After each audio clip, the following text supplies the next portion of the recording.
Savais-tu qu'il existe un personnage caché dans le monde incroyable de Gumball qui est encore plus terrifiant que n'importe quel film d'horreur? Les créateurs de dessins animés pour enfants adorent glisser des détails secrets et des Easter eggs dans leurs épisodes.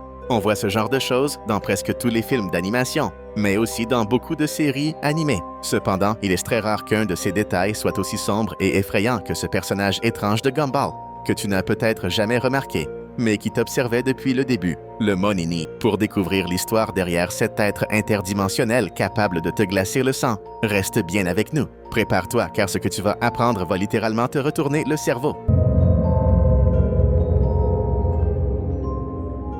Avant de parler de l'origine du Monini, c'est bien le nom de ce personnage étrange. Il faut d'abord évoquer toutes les fois où il serait apparu dans la série, sans que tu t'en rendes compte. Les fans les plus attentifs de Gumball assurent que le mystérieux Monini est déjà apparu au moins 3 fois dans la série. La première fois, ce serait dans l'épisode pilote sorti en 2008. On peut y voir une silhouette entièrement noire aux yeux blancs, cachée dans un coin de la cour de l'école, non loin de Gumball et Darwin. Cela suggère qu'à l'origine, la relation entre lui et les personnages principaux aurait pu être bien plus proche que celle des autres élèves. Mais après ça, les années ont passé et le Moninize n'a refait surface dans aucun épisode, jusqu'à sa deuxième apparition, 6 ans plus tard, pendant un épisode de la 3e saison. Cette prétendue deuxième apparition se déroule au moment où Gumball et Darwin utilisent l'ordinateur de la bibliothèque et discutent avec Bobbert. Et, très discrètement, en arrière-plan, on distingue une petite silhouette noire, aux bras longs et fins, prenant un livre bien connu sous le nom de Necronomicon. Bon, on plaisante pour le Necronomicon,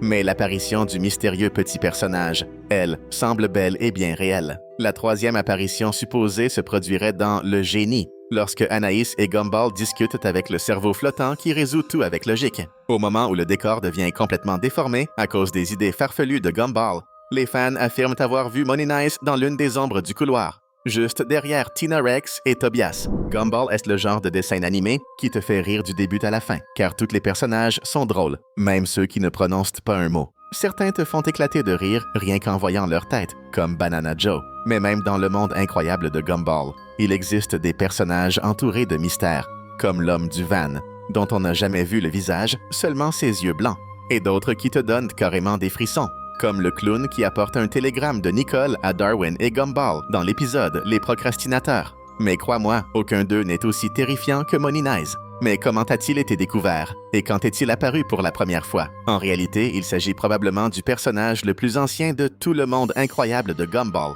Les premières rumeurs à son sujet ont commencé à circuler sur Internet vers 2013, il y a donc pratiquement 10 ans, lorsqu'un utilisateur de Reddit, célèbre site de discussion et de théorie, a demandé si quelqu'un se souvenait du tout premier épisode où ce personnage, qui semblait dépourvu d'âme, avec des yeux capables de t'aspirer dans le vide absolu, était apparu. La majorité des gens n'y a pas cru. Alors, l'utilisateur a publié une capture d'écran ou une photo de très mauvaise qualité, prouvant qu'il avait bien aperçu le personnage dans l'épisode Le Génie et une autre fois dans Le Baiser. Le problème, c'est que toutes les personnes qui ont essayé de revoir l'épisode et de mettre sur pause exactement au moment indiqué par l'utilisateur n'ont jamais réussi à apercevoir Moninize dans la bibliothèque, aux côtés de Bobbert et Gumball. Avec le temps, quelqu'un a fini par découvrir que l'utilisateur ne mentait pas. En fait, dans la version qu'il regardait, une version pirate, la personne responsable du site avait inséré intentionnellement Moninize, non pas dans une seule scène, mais dans plusieurs, tout au long de nombreux épisodes du monde incroyable de Gumball.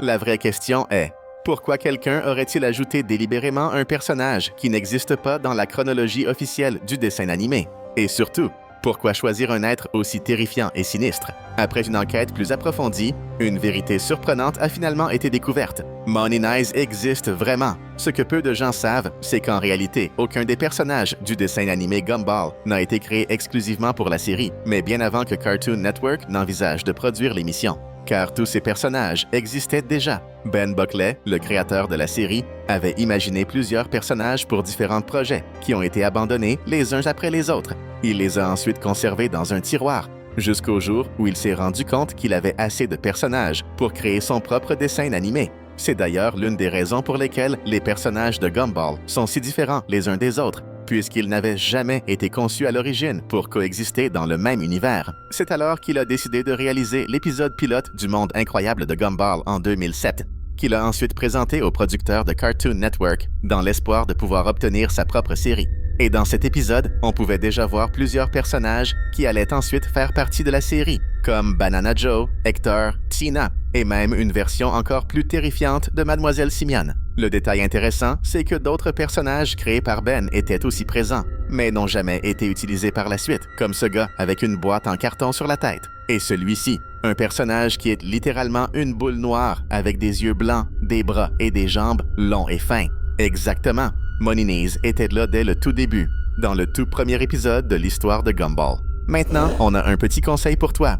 Clique juste en dessous sur le bouton d'abonnement. Comme ça, tu as encore moins de chances de passer à côté de nos prochaines vidéos. Le détail, c'est que Money Knees est en réalité un nom inventé sur Internet. Personne ne sait vraiment comment cela a commencé. En effet, ce personnage, qui a bel et bien été créé par Ben Buckley, avait été baptisé par le dessinateur Circle Guy, autrement dit, le gars rond. Mais la vérité, c'est qu'il n'a jamais réellement été exploité dans la série. En réalité, l'idée originale était de l'utiliser comme un vrai méchant, car avec une apparence pareille, il ne pouvait guère être autre chose. Mais quel genre de méchant aurait-il été? Plus sombre et terrifiant. Le mentor de Rob dans le vide, ou peut-être quelque chose d'encore plus inquiétant, comme la personnification de la conscience du vide ou même son propre créateur. Bref, les théories autour de Circle Guy, ou simplement Money Knees, sont nombreuses. Certaines disent même qu'il pourrait apparaître dans les prochaines saisons du dessin animé, ou dans le futur film comme le grand antagoniste de l'histoire. Il est impossible de dire laquelle de ces versions sera la bonne. Mais une chose est sûre, le monde incroyable de Gumball regorge de choses étranges, comme nous l'avons mentionné au début, le clown, qui est pratiquement une version animée de l'un des personnages les plus effrayants du cinéma d'horreur, le clown Pennywise de Ça. Lorsque les fans du dessin ont découvert que le clown apparaissait bien plus souvent que ne l'avait admis la production ou le fandom, on pensait qu'il n'était visible que dans 5 ou 6 épisodes, alors qu'en réalité, il apparaît de manière sinistre et récurrente dans plus de 10 épisodes, toujours caché et à l'affût, ajouté volontairement à l'animation. De nombreuses discussions ont éclaté sur l'intention réelle d'intégrer de tels personnages terrifiants dans un dessin animé pour enfants, même si cela ne semble être qu'un élément de l'épisode de la saison 6 intitulé « La malédiction d'Elmore » et qu'il s'agit d'un montage fait par Tobias pour effrayer Leslie et Alan comme une blague. On peut être sûr que cela a suffi pour faire exploser l'imagination des fans de dessins animés avec les théories les plus folles et macabres. Certains pensent même qu'il serait un kidnappeur d'enfants, tout comme Pennywise, dont il s'inspire. Mais le même principe s'applique aussi à Money Knees, un personnage bien réel, utilisé uniquement dans l'épisode pilote avant d'être complètement oublié. Autrement dit, perdu dans le vide, l'endroit le plus dangereux de toute l'histoire du monde incroyable de Gumball. La plupart des fans ne le savent pas, mais en réalité, tous les dessins animés, peu importe lesquels, sont créés par des adultes pour les enfants. Et la vérité, c'est que les adultes ont souvent la capacité de donner naissance à des théories étranges et dérangeantes à propos des personnages et des situations de ces dessins animés. En plus de tout ça, ils sont aussi les meilleurs quand il s'agit de faire peur et d'ajouter des messages subliminaux ou des Easter eggs dans les dessins animés, comme on peut le voir jour après jour dans les productions animées. En réalité, quelqu'un, à un moment donné, très probablement un adulte, a eu accès aux épisodes de Le Monde Incroyable de Gumball, les a téléchargés et les a ensuite mis en ligne sur un site de piratage. Mais cette personne ne s'est pas arrêtée là. Elle a mené sa propre enquête et a fini par découvrir un personnage étrange qui avait été retiré de l'histoire. Et pour compléter son plan sinistre, elle a décidé de reprendre le design de ce personnage et de le dissimuler à plusieurs reprises au fil des saisons, créant ainsi une véritable chasse aux Money Knees avec des scènes terriblement angoissantes et inquiétantes. Par exemple, dans celle-ci, où Gumball est terrorisé par ses propres camarades, on voit Money comme un spectateur ravi de ce qu'il est en train de contempler. Peut-être que la personne qui a lancé la discussion sur Reddit il y a une dizaine d'années est la même qui a créé le site de diffusion pirate et qui s'est donné la peine d'inclure ce personnage terrifiant dans plusieurs épisodes. Ou alors, c'était simplement un garçon ou une fille innocente qui a remarqué que ce personnage apparaissait de manière aléatoire. Mais le fait est qu'il a été placé à des endroits où il n'aurait jamais dû être. Tout cela crée une atmosphère de malaise et de frayeur, comme si le clown étrange qu'on voit parfois dans les rues ne suffisait pas, celui qui regarde droit dans nos yeux au lieu de regarder les autres personnages du dessin animé. Le fait est que Money Knees est bel et bien là, avec ses yeux vides, observant tout et tout le monde, et souvent avec une bouche dessinée d'une façon si ambiguë qu'il est impossible de savoir ce qu'il ressent ou ce qu'il pense. C'est comme s'il n'était qu'un point noir où se concentrent le vide et l'absence totale de sens. Et si ça, ce n'est pas effrayant, alors honnêtement, je ne sais plus ce qu'il est. Gumball est un dessin animé parfait pour rire, mais aujourd'hui, il a surtout réussi à me faire vraiment peur. Comme dirait Bugs Bunny, c'est tout les amis, ou peut-être pas. On te propose 2 autres vidéos pour rester avec nous. Et crois-moi, ça vaut vraiment le coup. À très bientôt!